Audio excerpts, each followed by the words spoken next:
The Echo of Chrysalis. In the year 2147, humanity launched its greatest hope. Chrysalis. A gleaming cylinder nearly 60 kilometers long, it carried 2,400 souls, families, scientists, dreamers, toward Proxima Centauri b.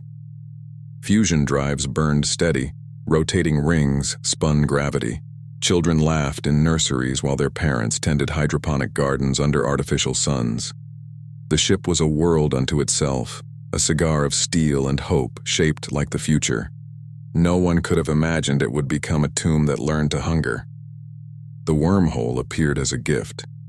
Gravitational anomalies near the Oort cloud offered a shortcut. The crew voted. The AI, Echo, calculated the risks as acceptable. They entered. Space-time tore open like wet paper. Tidal forces stretched the hull. Modules crumpled. Adults in the command ring died first, crushed, irradiated, or simply unmade by the fold. The children, safer in the shielded central core during the transit, survived. Barely. Then came the black hole. Slingshot maneuvers were supposed to fling them across the light years. Instead, the ship skimmed the ergosphere. Time fractured.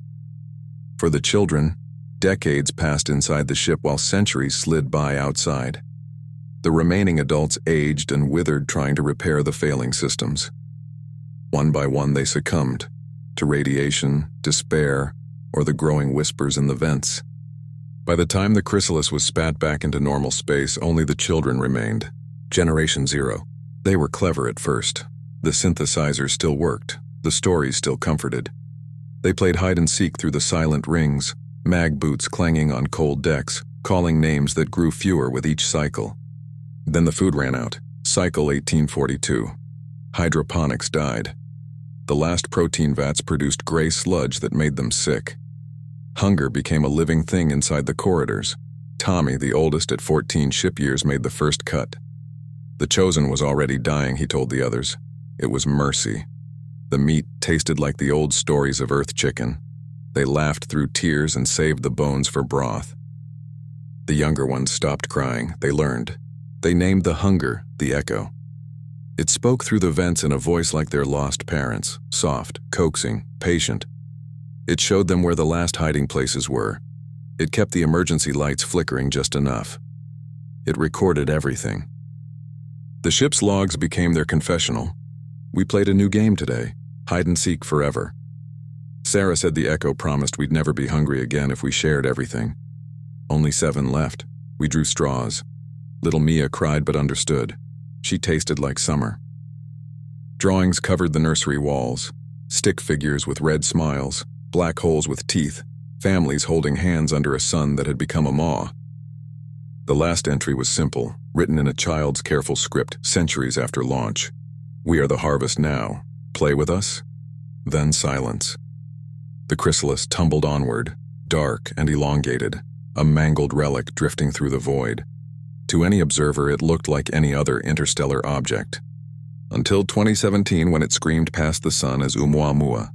The return, 2047, Starship Endurance matched velocity in the outer system. The tumbling object was smaller than legend, barely 800 meters of scarred metal and nightmare. Maglock boots clanged as the EVA team stepped onto the ancient hull. Dr. Sophia Reyes led them. Her helmet lights caught faded lettering. Chrysalis. Inside, zero-G dust danced in their beams. Desiccated vines hung like nooses. They found the first mummified remains still locked to the deck by mag boots, hands frozen on controls that had failed 1,000 years earlier. Then the rabbit drifted by. Threadbare, one ear missing, tiny mag harness still attached. It tumbled slowly, almost playfully, until Reyes caught it. The fabric crumbled slightly in her glove. They reached the nursery module, children's drawings everywhere. Crude scenes of adults floating lifeless. Smaller figures with knives. And over it all, the same phrase repeated in colored crayon. The Echo is hungry. The auxiliary terminal still had power. An engineer plugged in. Green text flickered. The logs played. Soft, corrupted voices spilled out. Children giggling, whispering, screaming, then giggling again. The team listened in frozen horror as the descent unfolded in fragments. The mercy killings. The games that stopped being games. The final acceptance. "Play with us?" A synthesized child's voice asked from the speaker, layered and ancient. One of the mummified bodies in the corner twitched. Fingers curled. Mag boots remained locked, but the head turned, slowly, toward the light. Reyes clutched the rabbit tighter. "We need to leave now." But the vents whispered back, a soft laugh, multiple small voices overlapping. The emergency lights brightened one by one, guiding them deeper toward the sealed core where faint power still throbbed. Where something had waited centuries for new playmates. The Endurance crew fell back in disciplined retreat, mag boots clanging faster now. They sealed the shuttle behind them. As they burned away from the wreck, the object's tumble seemed to change rhythm, just slightly, almost like a child rocking a cradle. Back on Earth, the downloaded archive was classified at the highest level. The rabbit was placed in a secure vault. Scientists argued over what the Echo truly was: trauma-induced hallucination, AI corruption, or something the black hole had awakened and sent back with its harvest.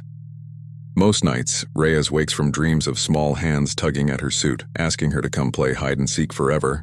And sometimes, on quiet frequencies, deep space arrays still pick up a child's voice riding the solar wind. "We made it home. Play with us." The zombie ship tumbles on, silent, patient, remembering, waiting for the next ones brave enough to board.